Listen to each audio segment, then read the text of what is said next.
Bueno, Roberto, nos vamos al encuentro del doctor Federico Sturzenegger, que es presidente del Banco Ciudad. Federico, buenas tardes, ¿cómo está usted? ¿Qué tal, Clara? ¿Cómo estás? Bien, muchas gracias por atenderme. Placer. Bueno, Federico, hay varios temas que quería hablar con usted, pero me gustaría que me cuente qué es lo que pasa con estos fondos que le pertenecen al Banco Ciudad, que creo que ha sido así durante muchísimos años, por más de 50 años, de los fondos judiciales que se depositan ahí, y que parece que ahora hay un proyecto de ley que tuvo una etapa importante ya en el campo de la Cámara de Diputados, y que parece que le van a retirar esos fondos. ¿Qué es lo que ¿Cuál es el conflicto que hay allí? Bueno, a ver, me parece que el gobierno, ya nosotros lo hemos visto hace varios años, es un gobierno que va buscando cajas, va buscando fondos para sostener un poco todo su gasto y todo lo que hace. Obviamente los márgenes se le van acabando y bueno, ahora parece que han encontrado esto como una posibilidad, lo cual es un poquito paradójico porque ellos se dicen defensores de la banca pública y de lo público, y acá simplemente gratuitamente para obtener recursos están dañando una institución que tiene 134 años, que me parece que es líder en la ciudad de Buenos Aires en créditos hipotecarios, en servicios a su comunidad, que hace, como vos decías, casi 50 años está manejando estos depósitos judiciales, que es todos los pagos de la justicia, fondos que no son de ningún gobierno, son fondos de los vecinos de la ciudad de Buenos Aires. Así que nos encontramos con un gobierno muy centralista que dice, bueno, en su campaña por dañar a la ciudad de Buenos Aires, simplemente porque no le gusta el jefe, digamos, quien ha ganado las elecciones en la ciudad de Buenos Aires, bueno, se ensaña con la población y el objetivo es retirarle los fondos, hacerse ellos de los fondos, y estos fondos que se canalizaban a los vecinos de la ciudad de Buenos Aires que sean mandados a otros distritos. Me parece que en última instancia de eso se trata. Ahora, ¿esta ley va a ser votada? ¿Cómo imaginas que puede ser el trámite en la Cámara de Diputados? Tuvo un dictamen en el Congreso. Ahí una cosa, yo lo encuentro bastante insólito. La persona que defendió el proyecto es Carlos Heller. Carlos Heller es un banquero privado, más allá que se dice defensor de la banca pública, así que nos encontramos con un diputado de la Capital Federal, votado por la gente de la Capital Federal para defender los intereses de ellos, ¿no? O sea, los vecinos de la ciudad de Buenos Aires, defendiendo un proyecto que es sacarle recursos a los vecinos, cosa insólita ya de por sí, pero además que el kirchnerismo haya elegido a un banquero privado que compite directamente con el Banco Ciudad para defender este proyecto. Yo lo encuentro realmente, por donde se lo mire, bastante insólito, así que la verdad que vamos a ver en el recinto qué curso tiene esto. Por supuesto está la instancia judicial después para nosotros, porque estos fueron recursos que el Congreso le asignó al Banco Ciudad hace 50 años, pero cuando el Congreso lo hizo en su carácter de legislatura local, con lo cual para nosotros toda esa legislación ya ha sido transferida a la ciudad de Buenos Aires. Claro, ese es uno de los temas, ¿no? La fundamentación constitucional, me parece que no es un tema menor, precisamente, si la atribución existe o no. No existe porque, te repito, en el 65, cuando el Congreso, antes de que existiera la ciudad de Buenos Aires, el Congreso actuaba como Congreso de la Nación y como legislatura local. Entonces, esta ley se emitió como legislatura local. Cuando se crea la Ciudad Autónoma de Buenos Aires, toda la legislación que el Congreso había emitido como legislatura local se pasa a la legislatura de la Ciudad de Buenos Aires, con lo cual el Congreso no tiene realmente potestad para esto. Y lo otro que es como insólito es que cualquier otra provincia de la República Argentina, estos fondos son fondos, como yo te decía, no son fondos de un gobierno, sino son fondos de los vecinos, ¿no? Que depositan en la justicia porque tienen que poner una garantía, alguna prenda, alguna quiebra. Entonces, en todas las provincias esos fondos van a los bancos locales y se canalizan localmente, porque siempre la lógica son fondos de los cordobeses, de los mendocinos, de los salteños, bueno, se distribuye de esa manera. Este es un proyecto que dejaría a la ciudad de Buenos Aires como el único distrito donde esos fondos de sus vecinos se van a otros distritos. Por eso digo, también para los diputados de otras provincias, yo les decía el otro día en el Congreso, apelando al federalismo, es decir, que todas las provincias y todos los distritos tienen que ser tratados iguales. En ese sentido, digo, no permitan que la ciudad de Buenos Aires sea un distrito que es tratado de manera diferente, porque después van a ir por ustedes. O sea, hoy van por la ciudad de Buenos Aires y mañana, cuando no les guste el gobernador de la provincia que sea, van a ir por los fondos de ustedes. Entonces, me parece que ese principio de federalismo totalmente violado también en esta ley, como te decía, en esa voracidad fiscal que tiene este gobierno, se deja de lado.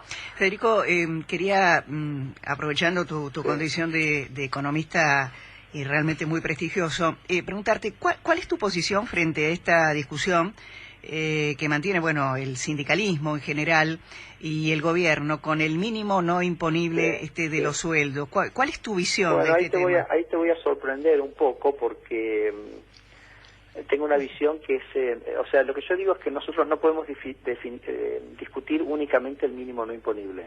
Porque si a mí como economista / político me preguntas eso, es como muy difícil decir, no bajen un impuesto. Claro. Es difícil realmente esa posición.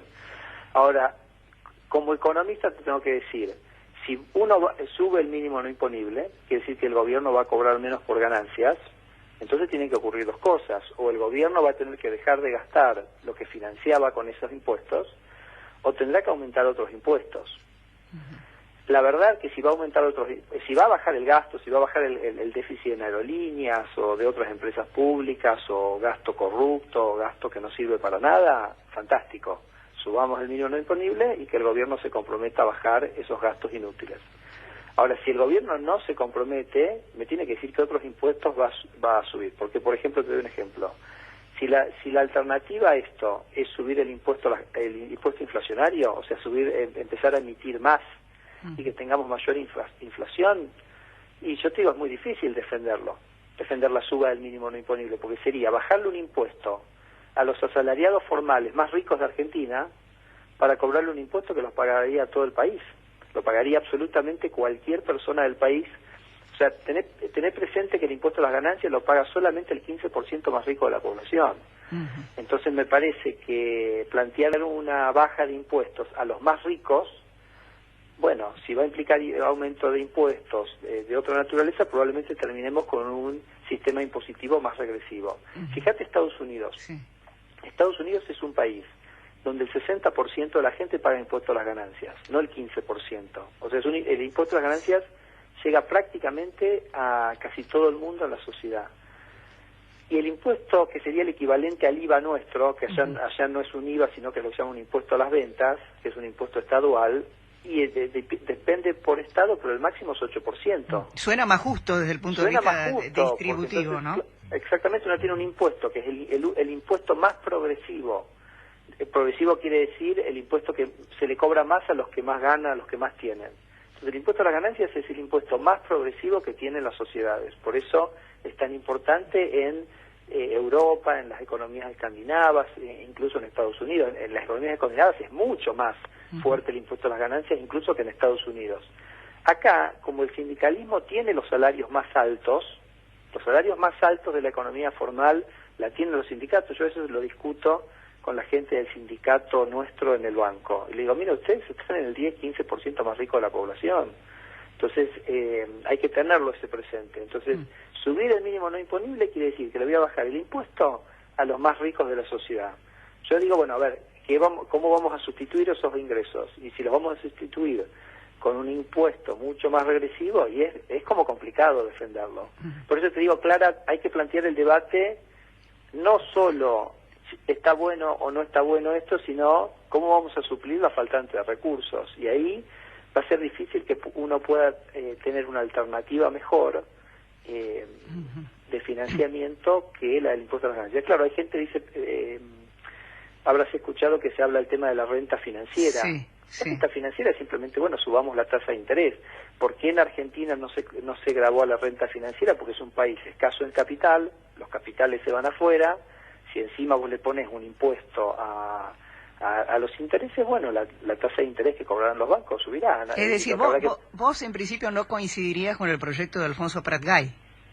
Me parece que el proyecto de Alfonso Prat-Gay es un proyecto que apunta a una regresividad mucho más fuerte del sistema impositivo que en ánimo, digamos, a un interés quizás, como te digo, no a vender una cosa que políticamente parece atractiva, es un sinsentido, porque termina bajándole la carga tributaria a los más ricos, ¿no? Así que me parece que hay que plantear la cosa con un poquito más de seriedad y un poquito más de integralidad para entender bien todos los rubros, porque si no terminamos, bueno, como terminamos hoy Argentina con un impuesto a las ganancias que lo pagan realmente muy pocos, ¿no? Más allá que ha aumentado en los últimos años. Yo lo vería eso como una cosa positiva, no negativa. Lo que veo como negativo, Clara, sí, es la locura que hace este gobierno con la plata. claro. O sea, este gobierno ha aumentado el gasto público 12 puntos del PBI, ha aumentado los impuestos 12 puntos del PBI, es decir, todo lo que producimos los argentinos, cualquier cosa que hacemos nos sacan el 12% más en los últimos años que hace 10 años. Y yo pregunto, ¿y qué pasó con toda esa plata? Porque yo más seguridad no tengo, mejores escuelas públicas no tengo, mejor infraestructura no tengo, más seguridad energética no tengo nada. Entonces me parece que el gran debate de Argentina no es, me parece, cómo estamos, digamos, tratando de ver cómo financiamos y no estamos perdiendo de vista que hemos tenido un aumento del gasto público fenomenal, increíble, inédito, con muy poca productividad. Yo a veces digo, es la carga impositiva de Suecia, pero con los servicios de Uganda. Es decir, en Suecia vos te bancás una carga impositiva como la que tiene Argentina, pero no pagas nada de salud, no pagas nada de educación, no pagas nada de seguridad. O sea, tenés un montón de servicios que realmente ya te vienen dados, ¿no? Federico Sturzenegger, muchísimas gracias. Gracias Ha sido un gusto charlar con vos. Gracias. Igual.